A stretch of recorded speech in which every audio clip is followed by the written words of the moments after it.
महर्षि ने ही अनुभव ज्ञान से परमाराध्य सद्गुरु महाराज की अमृत वाणी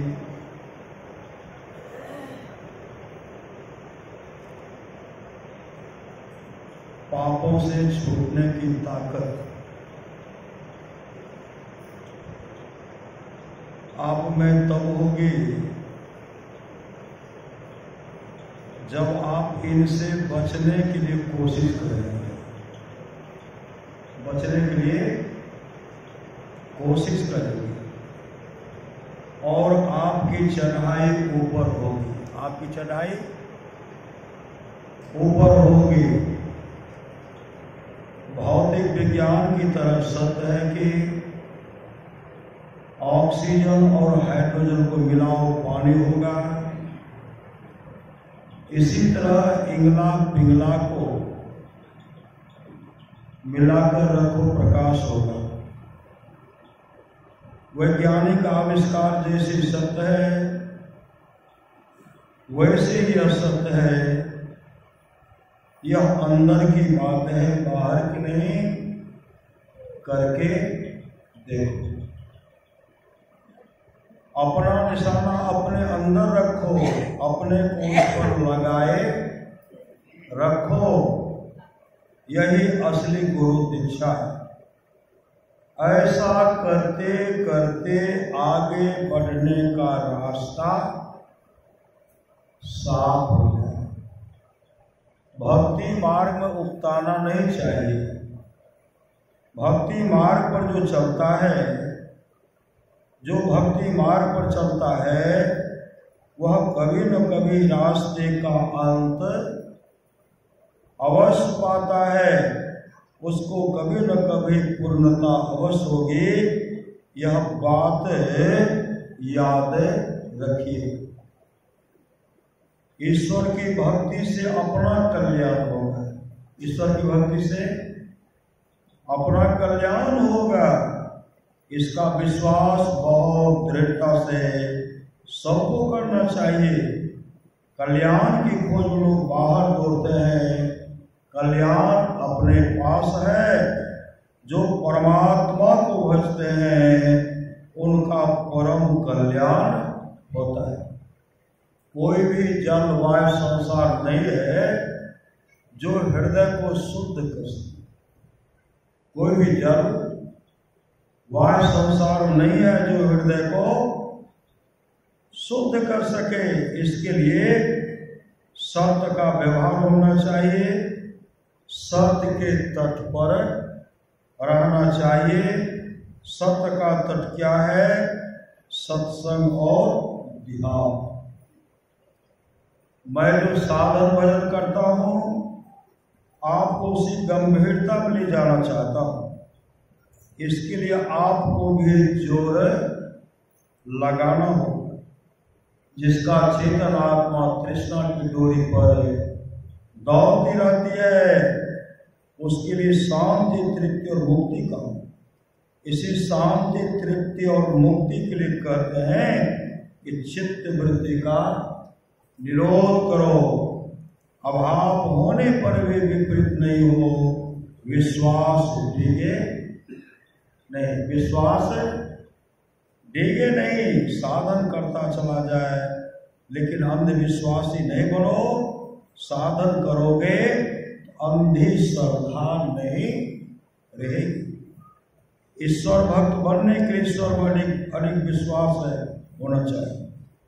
जिसको ईश्वर बड़े विश्वास है उसको कुछ भी हो जाए ईश्वर भक्ति करने में नहीं डिगेगा। वही ईश्वर भक्त होगा। भजन करने की युक्ति से विहीन को इतना हो वैराग हो तो भी उसका काम पूर्ण रूप से चलने को नहीं है। इसलिए जानकार गुरु से युक्ति जान लेना चाहिए। भजन कोई किसी को देता नहीं है। भजन कोई किसी को देता नहीं। भजन करने की युक्ति बता दे सकता है। भजन कैसे दिया जाएगा वह तो करने से होगा। ईश्वर दर्शन से ही परम कल्याण होता है। दूसरे से नहीं, परम कल्याण के लाभ के लिए ईश्वर की भक्ति करो। इसी से काम क्रोधाधिक विकारों का दमन होगा। ईश्वर रूपी कीट को जो पकड़े रहते हैं, ईश्वर रूपी कीट को जो पकड़े रहते हैं, वे संसार रूपी चक्की में नहीं पिसे जाते हैं। मतलब ईश्वर की जो भक्ति करते हैं वह नहीं पिसे जाते हैं, वे जन्म ही नहीं लेते। श्री सद्गुरु महाराज की जय। बंदो गुरुपद कंद कृपा सिंधु नरलोक महामोतम पुण्य जासु बचन रवे कर धन्य धन्य सतगुरु सुखदाय महिमा कही न जाए। जो कुछ कहो तुम्हारी कृपा, मोते कछु न बसाए। अव्यक्त रूप में प्रातः स्मरणीय आनंद से विभूषित है परम पूज्य सद्गुरु महाराज के चरणों में कोटि कोटि नमन। मंचासीन पूज्य बाबागण, विशिष्ट गुरुजन, उपस्थित सत्संग प्रेम महानुभावों, माताओं एवं बहनों, सभी के अंदर में बैठे हुए परमात्मा को कोटि कोटि नमन। महापुरुष की वाणी है, राम कथा के तेज अधिकारी, जिनके सत्संगति अति प्यारी। राम कथा सुनने के वे अधिकारी हैं जिनको सत्संगति वह अत्यंत प्यारी है। सो कुल धन्य उमा सुनो, जगत पुंज सुकुलित, श्री रघुवीर परायण जय नर उपजने।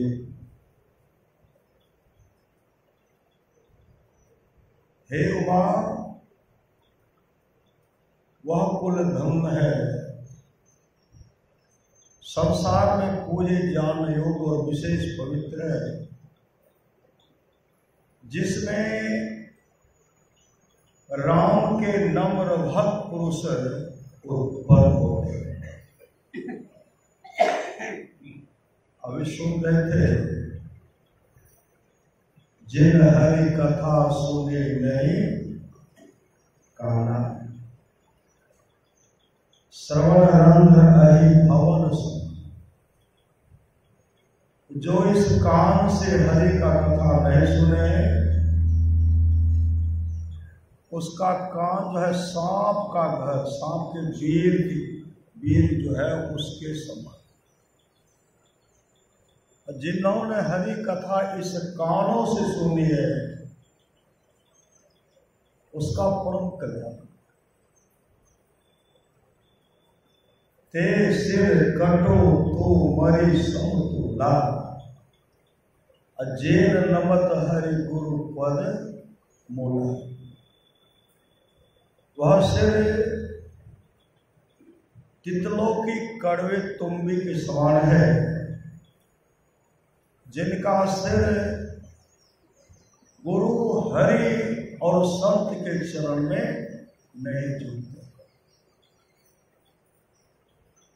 कौन कौन नहीं झुका है?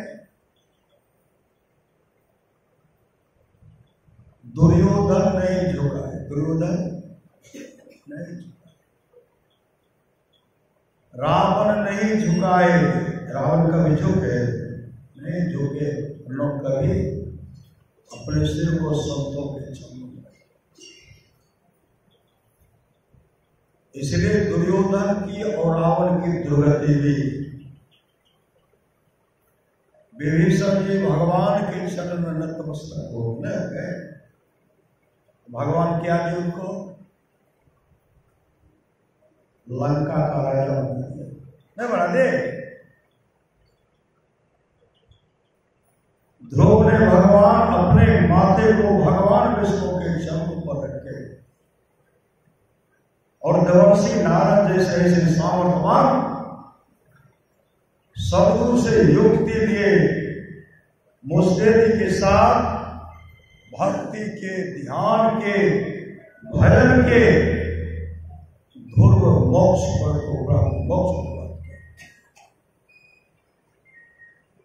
प्रहलाद देवर्षि नारद के चरणों में अपना माथा लगाते रहते और हमेशा सत्संग सुनते रहते थे, करते रहते। और प्रहलाद की वो गति हुई, प्रहलाद उस धाम में पहुंच गए जिस धाम से कभी आना नहीं पड़ता, लेकिन उनकी अपनी मौज, संतों की अपनी मौज होती है। वो जब चाहेंगे आएंगे और जब चाहेंगे चले जाएंगे।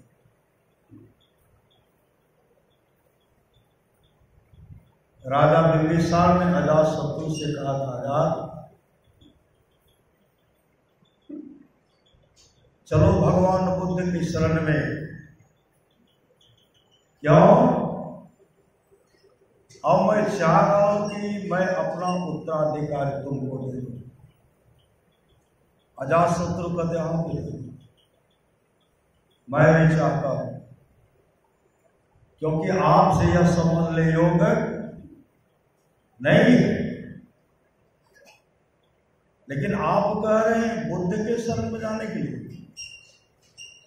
मेरा हितैषी, मेरा सुचिंतक तो देवदत्त है। अगर देवदत्त के बारे में कहते हैं तो मैं तैयार हूं। राजा बिंबिसार कहते नहीं, चलो भगवान बुद्ध की शरण में। उसी समय देवदत्त पुकारते हैं, अजातशत्रु। उसी समय अजातशत्रु कहते, पिताजी मेरा सुचिंतक, मेरा हितैषी अजात देवदत्त बुला रहे हैं, मैं वहां जा रहा। पिताजी कहते कहते थक गए और पिताजी की बात को नहीं माने। ऐसे दुष्टों की उनको संगति थी जो दुष्ट है। भगवान बुद्ध को कई बार भगवान बुद्ध का हत्या करने का कोशिश की। भगवान बुद्ध जब ध्यान में बैठते थे, देवदत्त क्या करते थे? पत्थर पहाड़ का बहुत बड़ा टुकड़ा ऊपर से नीचे गिराते थे, जहां भगवान को ध्यान करते, उन पर गिराते थे। गिरेंगे इनकी मृत्यु होगी। और इसी के चलते मेरा ख्याति, हमको लोग सम्मान नहीं दे रहे हैं, हमको लोग चाह नहीं रहे हैं, इसी के चलते इनकी मृत्यु होगी, सब मेरा सम्मान करने लगेंगे। कभी भगवान बुद्ध के चरण में वो माथा नहीं रगड़े। हमेशा भगवान बुद्ध को सताने का काम कर देगा। एक बार बहुत बड़ा पत्थर का बहुत बड़ा शिलाखंड था। भगवान बुद्ध ध्यान बैठे हुए थे, वहां से गिराते हैं जाएगा तो भगवान बुद्ध को बेचते हुए चला जाए। जैसे शिलाखंड को वहां से लुढ़काते हैं, शिलाखंड तो लुढ़का और उसके साथ देवदत्त भी लुढ़क। लुढ़कते लुढ़कते कभी इसके पीठ पर कभी ऐसे होते, यहाँ वो आते आते बेहोश पड़ गए। और जब होश में आया तो मन में होता बुद्ध से क्षमा भी मांगना चाहिए और बुद्ध से बदला भी लेना, क्योंकि इनके चलते लोग मुझे सम्मान नहीं दे रहे। उसी समय चलते चलते भगवान बुद्ध के शरण में नहीं पहुंच पाए, नो क्षमा मांग पाए और नदी के दल में फंस करके अधोगति को प्राप्त हुए, नरक को प्राप्त किए, दुर्गति। अगर वो अपने मस्तक को, माथे को संतों के चरणों में हवाले कर देते तो देवदत्त की दुर्गति नहीं होती। ऐसे जो हमेशा ऐसे दुराचारी हैं जो हमेशा संतों को सताने का कोशिश की। भगवत लील पर चलने वाले, भगवत भजन करने वाले, गुरु के भजन करने वाले को लोग हमेशा ठेस पहुंचाते हैं, हमेशा अपमान करते हैं। लेकिन महापुरुष की वाणी है, जितने तारे गगन में उतने शत्रु हो। जहाँ पे कृपा गुरुदेव की, जहाँ पे कृपा रघुनाथ की,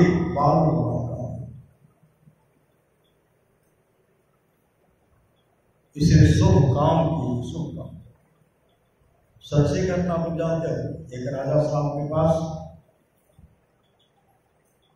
एक को बाजार लगाए थे, हटिया लगाए थे, और जो वो राजा साहब के पास जो भी आते थे ना,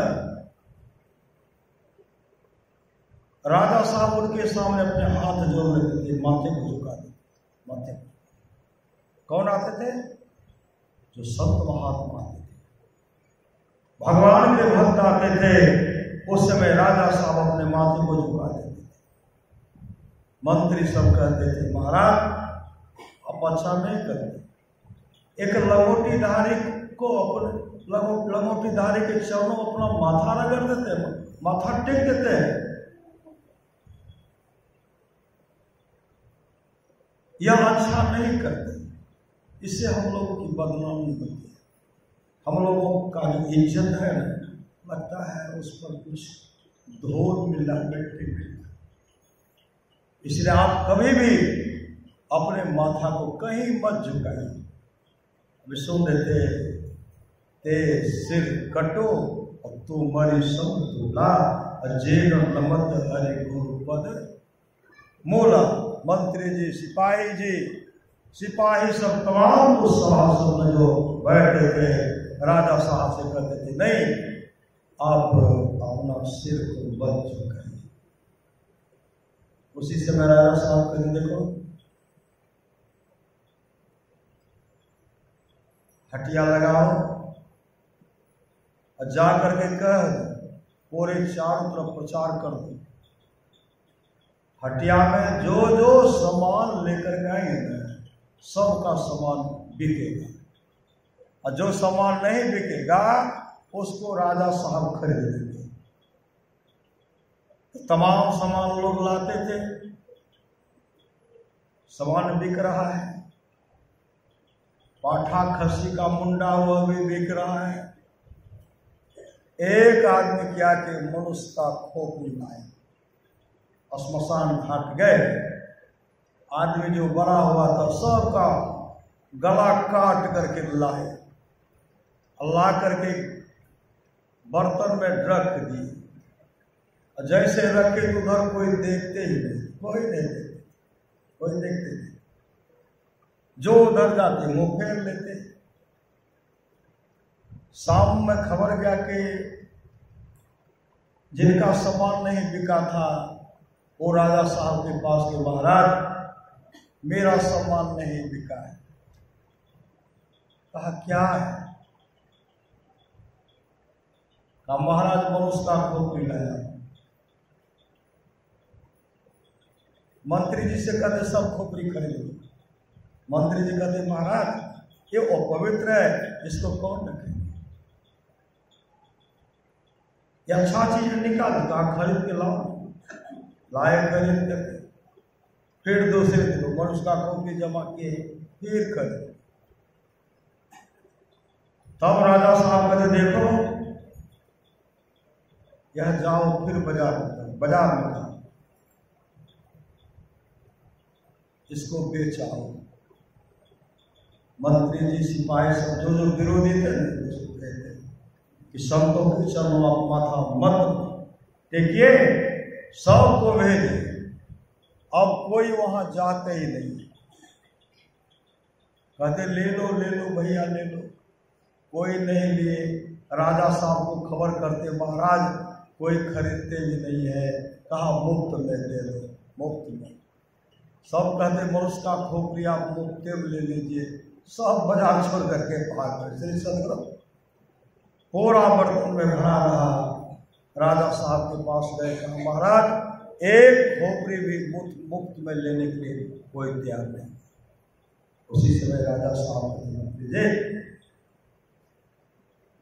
इस खोपड़ी का क्या कीमत है? कहा कोई कुछ नहीं देते। कहा मंगनी भी देंगे। मंत्री जी मैं जो मस्तक को संतों के चरणों में रगड़ता हूं, सदगुरु के चरण में माथा टेकता हूं, जब तक शरीर में आत्मा है, इस शरीर का चमक है, दमक है। शरीर से जीवात्मा निकलने के बाद इस शरीर को कोई नहीं पूछेगा। बताइए अभी से संतों के चरणों में अपने माथा नहीं टेकूं तो क्या करूं? सब लज्जित हो जाए। यह कहानी जो रही है, तेरे कटु तू मरी सब तुला, भगवान शिव मां पार्वती जी को समझा और उनके माध्यम से हम लोगों को समझा। इसलिए शुभ काम कीजिए, शुभ काम कीजिए, जागो गुरु पद लागो, जगत गुणों में खेला है, करना है सो जल्दी कर लो, और 2 दिन जीवन मिला। आप तमाम जो आए हैं, यहाँ की इतनी जनसंख्या है, यहाँ की इतनी जनसंख्या है, बहुत जनसंख्या। लेकिन महापुरुष की वाणी है, पार जाने वाले बहुत थोड़े हैं। भगवान बुद्ध की वाणी है, पार जाने वाले बहुत थोड़े हैं, बहुत थोड़े हैं, बहुत थोड़े हैं। इसलिए शुभ काम कर लीजिए। मनुष्य जीवन की सफलता भगवत प्राप्ति में है, यह तन बार बार मिलने को नहीं है। इसलिए आगे की यात्रा के लिए अभी से भगवत भजन रूपी धन संग्रह करो। चलना है, रहना नहीं, और चलना विश्वा 20 सहजो तनिक सुहाग पे कहा गुता बेसी से। साहेब स्वामी जी महाराज कहा करते थे, जब तक शरीर में शक्ति है, जेब में पैसा है, दिमाग में बुद्धि है, तभी तक कोई भी आदमी चाहते हैं। इन वस्तु की आपके पास अगर अभाव है, आपकी हालत बूढ़े बैल और बूढ़े कुत्तों की जैसी। महापुरुष की वाणी है, किस पर करत गुमान, किस पर घमंड।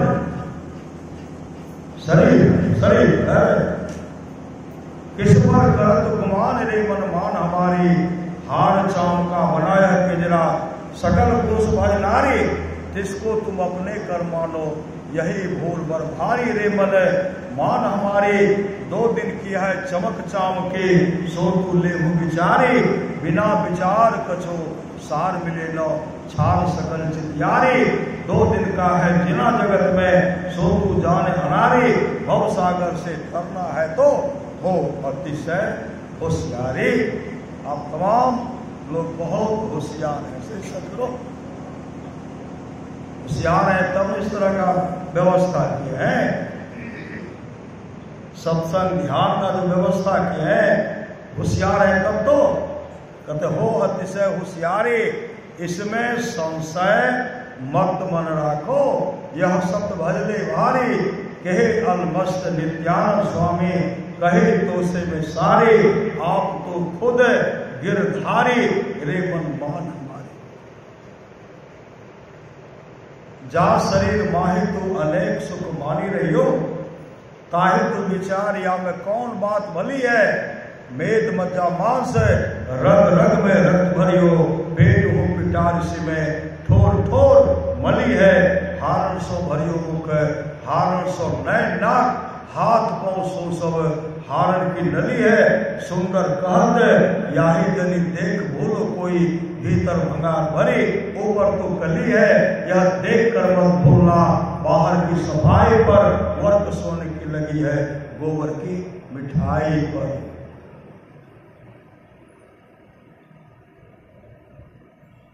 संतों से ईर्ष्या करने वाले, संत सदगुरु को सताने वाले, आप लोग जानते हो भगवान बुद्ध के समय की बात है। एक कपिल थे, भगवान काश्यप के शासन को गिरा दिया। हमेशा संत को सताया करते थे उस कपिल, हमेशा संघ में फूट डालने का वो कोशिश करते थे। संघ कपिल की मृत्यु हो गई। संन्यास वेश में थे, लाल वेश वस्त्र में थे, लेकिन भीतर लाल नहीं था। कसाई वस्त्र तो दान कर, उनका शरीर छूट गया। संजोग से एक दिन की बात है, एक मछुआरा क्या कि नदी में गए, जैसे जाल फेंकते हैं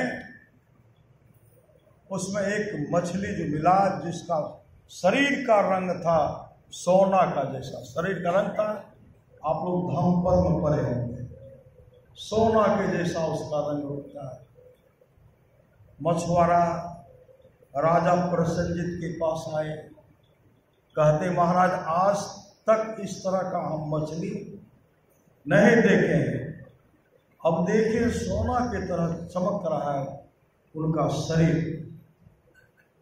राजा प्रसन्नजित के पास लाए, राजा प्रसन्नजित उनको लेके चले भगवान बुद्ध के पास। भगवान बुद्ध के पास जैसे गए तो भगवान बुद्ध तो अंतर्यामी सदगुरु थे ना, अंतर्यामी सदगुरु थे। उसी समय भगवान बुद्ध कहते हैं तो कपिल है। मनुष्य समाज में वो मछली कहते हैं, हाँ भक्ते मैं कपिल हूं। कपिल शांति संदेश में भी आप लोग पढ़े होंगे, तो कपिल है, हाँ भक्ते मैं कपिल। वही कपिल जो भगवान काश्यप के शासन को है, भगवान बुद्ध को सताने का काम करते थे, तो कपिल है। हाँ भक्ते कहां से आए हो?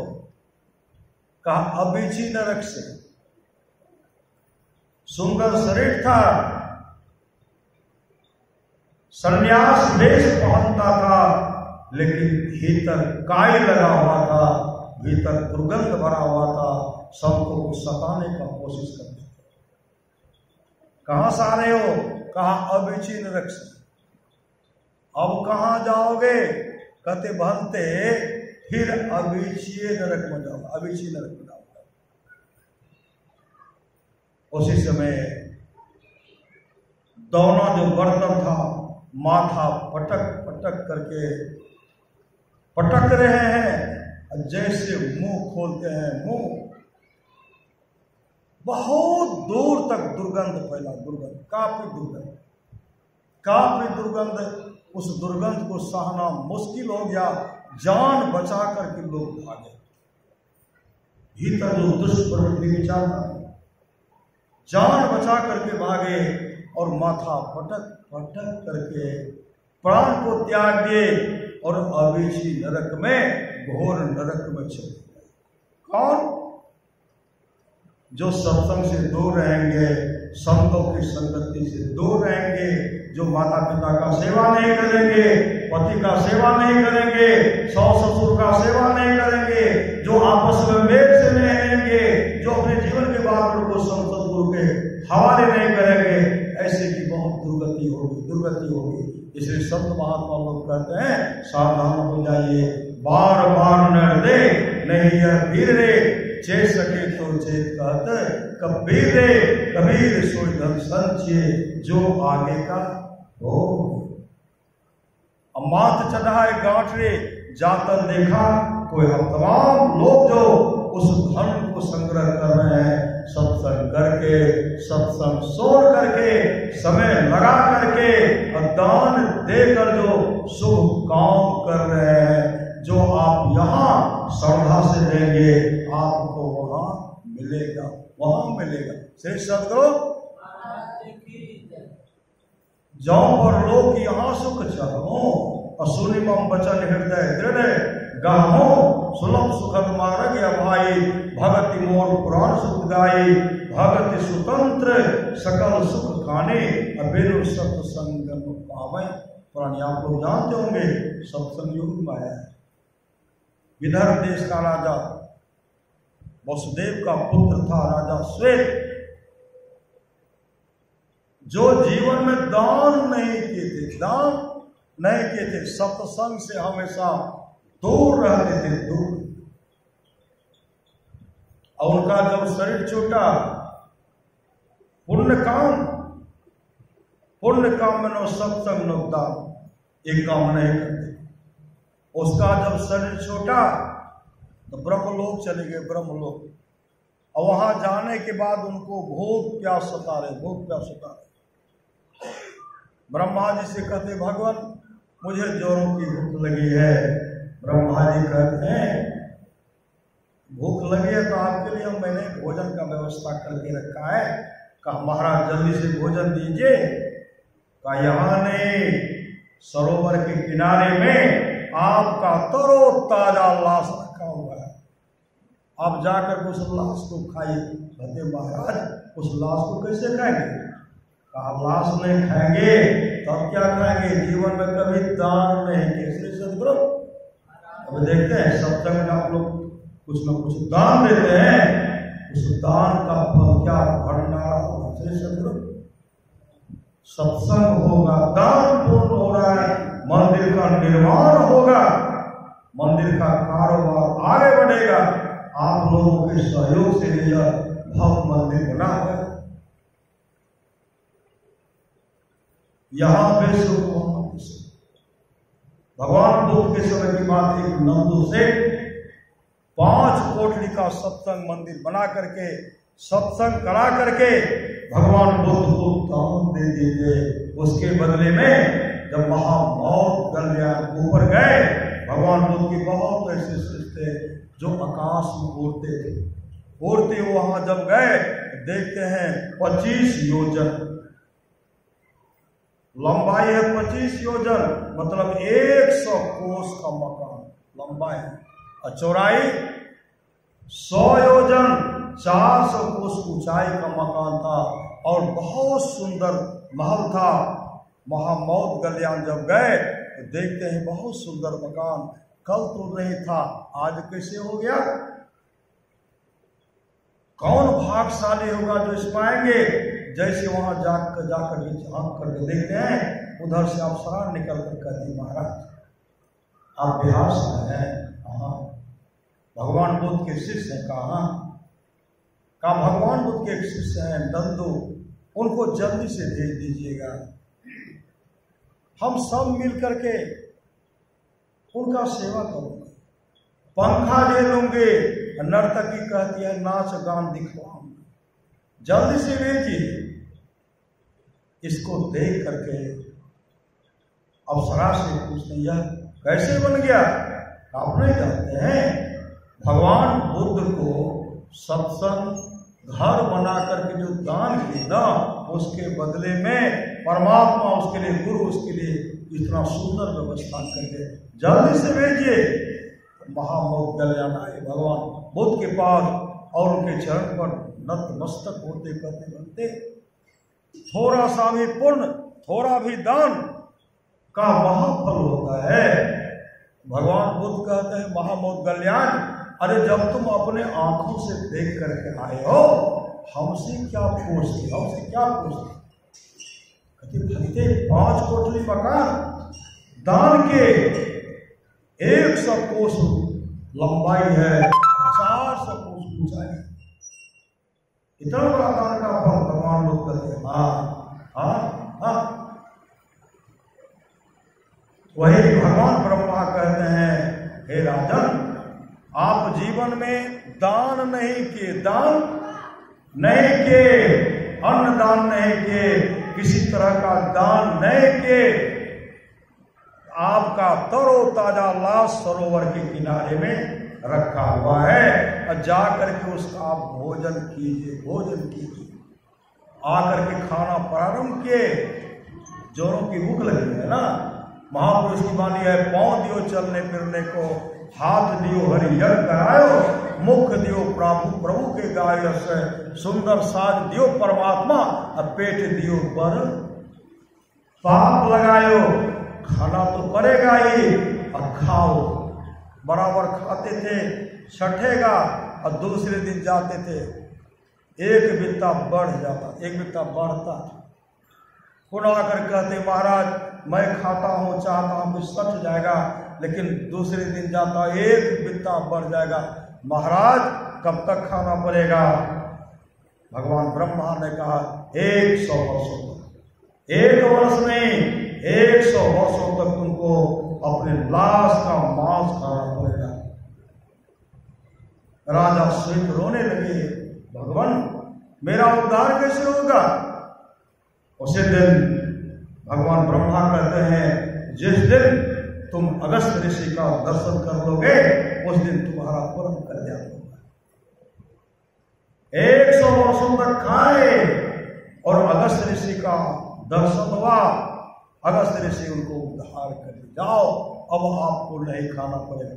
इसलिए शुभ काम कर दीजिए। सब लोग यहाँ जो दिया हुआ दान जो है, दान यही आपके पास वर्धित होकर के आएगा। ऐसी का सुख भोग आप करेंगे। चुकेल साटक भगवान बुद्ध कहते हर एक को दान करना चाहिए। चुकेल साटक भगवान बुद्ध को सिर पे एक पुराना चादर दान किया, पुराना चादर दान दे करके उछलने लगे, वह मैंने जीत लिया, वह मैंने जीत लिया, वह मैंने जीत लिया। उस सप्ताह में राजा प्रसन्नजित थे, जो केल साटक जो उछल रहे थे, वह मैंने जीत लिया। उसी से मैं राजा प्रसन्नजित कहते हैं, ऐ चुकेल बैठो, तुम्हारे शरीर में शक्ति भी नहीं, तेरे पास धन भी नहीं है, किस पहलवान को पछाड़ दिया, किस राजा पर तुमने विजय प्राप्त किया है, उछल के और बैठो। चुकेल अस्थिर हो गए। भगवान बुद्ध कहते, राजन आज चुकेल ने महादुष्कर दान दिया है, महादुष्कर दान। राजा प्रसन्नजित कहते, बनते इस गरीब के पास तो रहने के लिए सुंदर घर भी नहीं, जमीन भी नहीं है, फूटी कौड़ी भी इसके पास नहीं। महादुष्कर भगवान बुद्ध ने कहा हर एक को दान करना चाहिए, लेकिन एक समय आया आसुर प्रवृत्ति उनको रोकना, मत करो, पति पत्नी तो करो। लेकिन सुवर्ण जैसे जगह वो चादर देते, वाह मैंने जीत लिया, वाह मैंने जीत लिया। वही भगवान बुद्ध कहते, राजन आज चुकेल साटक ने महादुष्कर दान कहा। महादुष्कर कितना सोना, कितना चांदी, कितना हीरा जवाहरात दिया का सोना चांदी हीरा जवाहरात ने चुकेल आए, आज एक पुराना चादर बन गया। राजा प्रसन्न कहते, पुराना चादर महादुष्कर दान। भगवान बुद्ध कहते, राजन इस गरीब ब्राह्मण के पास सिर्फ एक पुराना चादर है, चादर था, और रात में दारे का समय है, पति पत्नी दोनों उड़ते थे, रात में कोई व्यवस्था नहीं, क्या उड़े, ये महादुष्कर दान ने तो और क्या। उसी समय राजा प्रसन्नजित मंत्री जी कहते हैं, 2 जोड़ा कीमती चादर मंगाओ। 2 जोड़ा कीमती चादर जैसे मंगाए, राजा प्रसन्नजित चुकेल साटक को देते हैं, चुकेल साटक भगवान बुद्ध को दे देते हैं। फिर राजा प्रसन्नजित कहते 4 जोड़ा मंगाओ, फिर मंगाए, फिर चुकेल साटक को देते हैं, फिर वो भगवान बुद्ध को दे दिए। 8 जोड़ा, 16 जोड़ा, 24 जोड़ा, 32 जोड़ा, 64 जोड़ा लाए। और फिर जो जैसे जैसे चुकेल के हाथ में देते थे राजा प्रसन्नजित, उसी से वो भगवान बुद्ध के चरणों में रख देते थे। उसके बाद राजा प्रसन्नजित ताम्र पत्र पर लिख करके देते हैं 4 गांव। 4 स्त्री, 4 हाथी, 4 गाय, 4000 कांसापन और 4 हाथी, 4 गांव का मालिक बना दिए। और ताम्र पत्र पर लिख करके जैसे चुकेल साटक के हाथ में देते हैं, उसी समय चुकेल साटक भगवान बुद्ध के चरण पर देते हैं।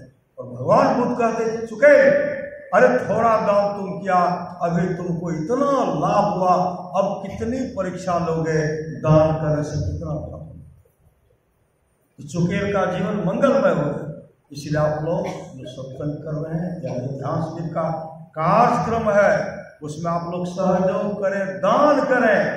और 100 शरीर घर से जाते हैं, या भी दाने करना है। 2 घड़ी जो बैठ करके 1 घड़ी 1 घंटा ध्यान करेंगे, समय निकाल करके ध्यान करेंगे, सत्संग करेंगे, यह भी सर्वोपरि दान है। और जो सहयोग करेंगे वो भी दान है। इसलिए महापुरुष की वाणी है, धन की 3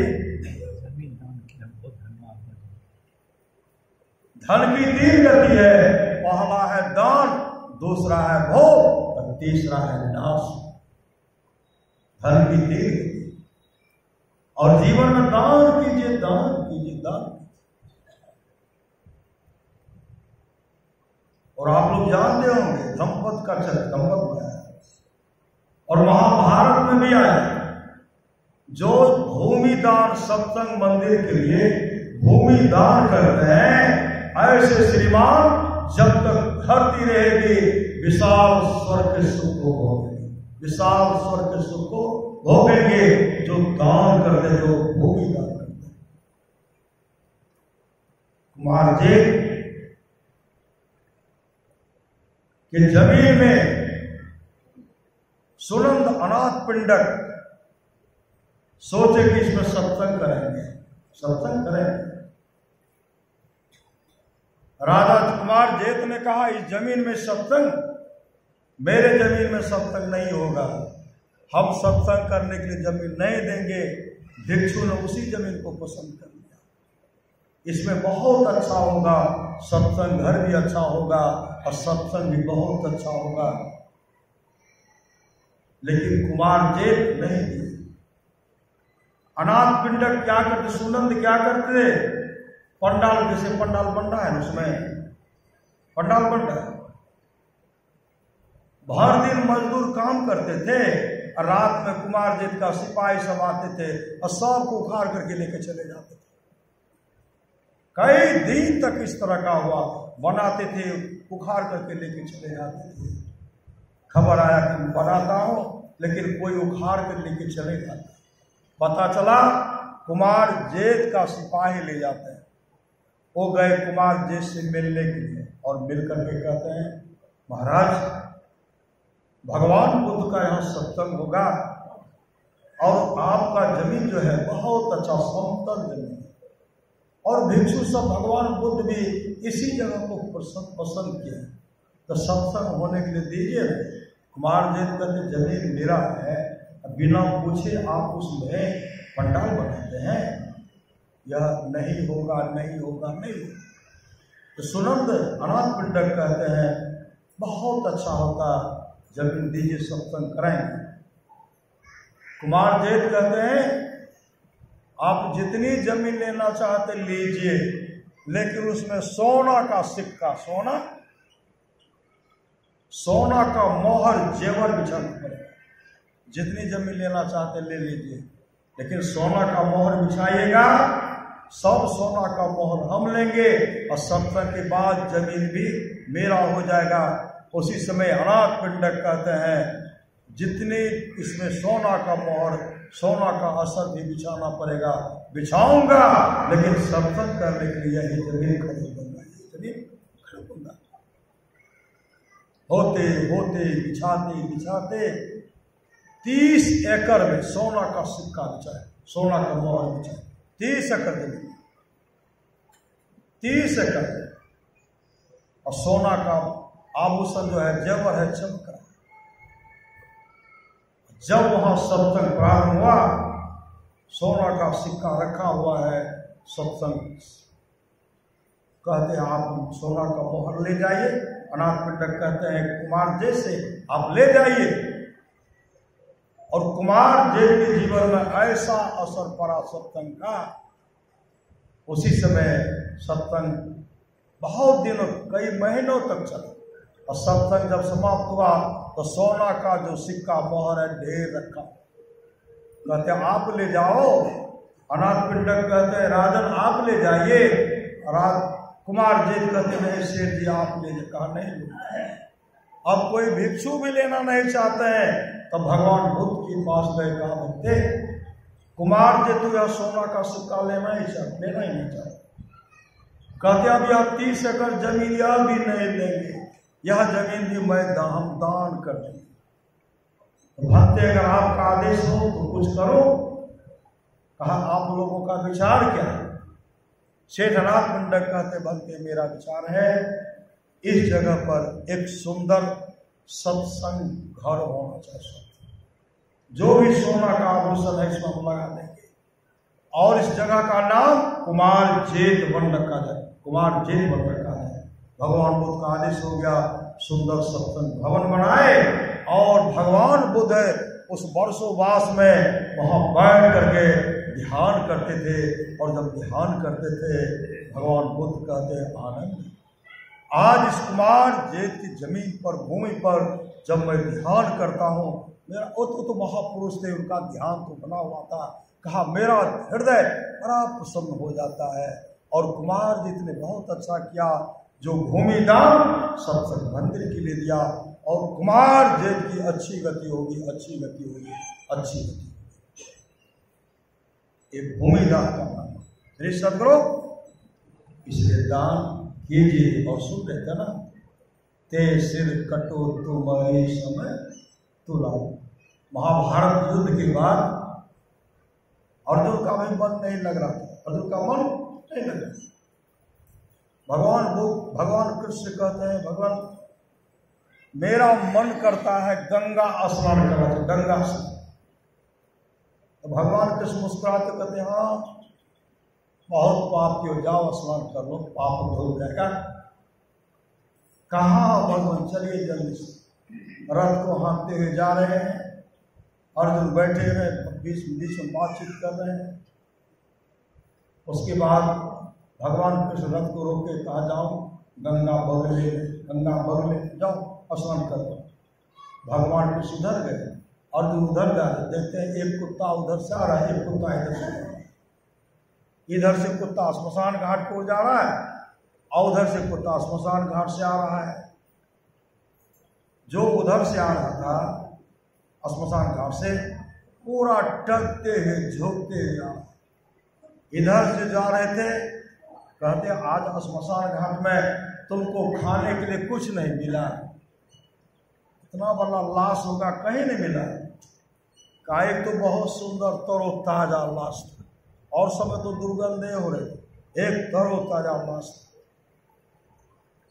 जैसे मैं वहां गया हुआ कि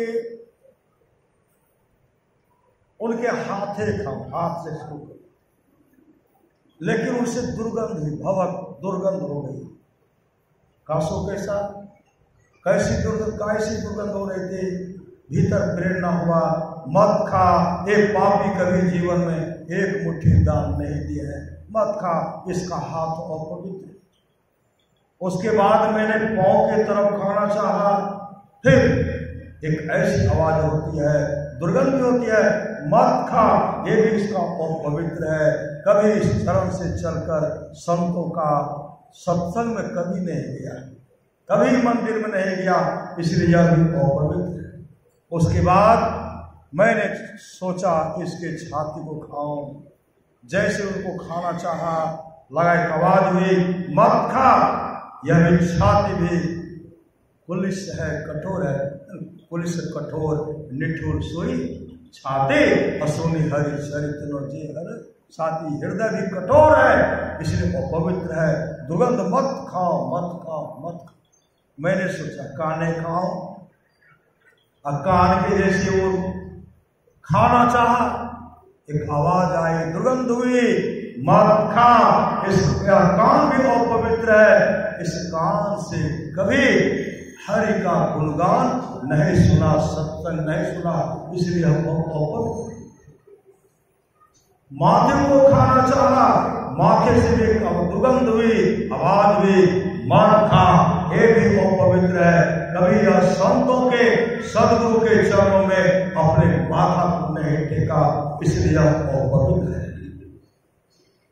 फिर मैंने सोचा इनके आंख को खाओ, फिर दुर्गंध आवाज हुई, मत खा, यह भी अपवित्र है। इस आंख से कभी संतों का दर्शन नहीं किया, इसलिए भैया क्या करो, मैं वहां से वापस भूखा रहा। का सच कहते सदगुरु, सच कहते अब तो हम नहीं जाएंगे, कहा मत जाओ। तब उसमें कहते हैं, देखो न पापी अर्जुन को जिसके चरणों से मां गंगा निकली है, जिसके चरणों से मां गंगा निकली है, ऐसे प्रभु के शरण को छोड़कर जो प्रभु हमेशा इनके साथ रहते हैं, लेकिन उन प्रभु पर इस अभागा को, इस मूर्ख को विश्वास नहीं है, चला है पापी गंगा स्नान करने के लिए। देखो इस मूर्ख को देखो, दोनों जो अर्जुन को ऐसा था जो जीव जंतु की आवाज को भी वो सुनते थे। यह कुत्ता कहकर विचर दिए, अर्जुन उसी से वापस आए। भगवान श्री कृष्ण कहते, भगवान कृष्ण कहते अर्जुन स्नान किए, कहा नहीं भगवान मैं घोर का हुआ क्या, अरे तुम तो गया था स्नान करने के लिए, जाओ जो स्नान, कहा नहीं प्रभु अब मेरे अंदर जो कमी थी सबको मैंने सुधार कर लिया। श्री सदगुरु सब कुत्ता वाली बात, इसलिए शुभ काम कीजिए। यह सत्संग ध्यान शिविर का कार्यक्रम है, 18 तक चलेगा। श्री सदगुरु कल पूज्यपाद स्वामी अरविंद बाबा आएंगे, अब पूरा पंडाल भरा रहना चाहिए। श्री सदगुरु पूरे गांव के अगल बगल के बहुत गांव के लोग को आकर के सत्संग सुनना चाहिए।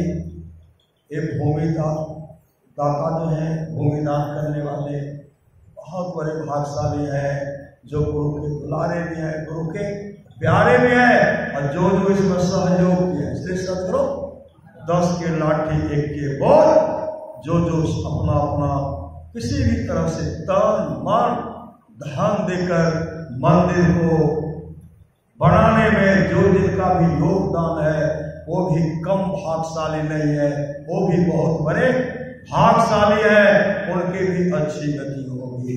ये तमाम मिलकर के आपस में मिलकर के आप लोग रहिए। जहाँ सुमति तहाँ संपत्ति नाना, जहाँ कुमति तहाँ विपत्ति निदान। ऐसे ऐसे बिरले होते हैं जो गुरु के दुलारे होते हैं, गुरु के प्यारे होते हैं। कहते लगाना पड़ेगा, अपना भी पॉकेट से लगा करके मंदिर को अच्छा, मंदिर का अच्छा रूप दूंगा दीजिए। जब तक शरीर में शक्ति, श्री सदगुरु पैसा जब तक शरीर में शक्ति है तभी तक, जेब में पैसा है तभी तक। इसलिए धन की तीन गति है, बचा बचा करके कुछ न कुछ मंदिर का विकास कीजिए। सत्संग नित्य और ध्यान नित्य संलग्नता के साथ कीजिए, इहलोक परलोक दोनों मंगलमय होगा।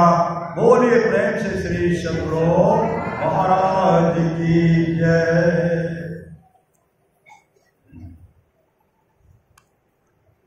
श्री सदगुरु महाराज की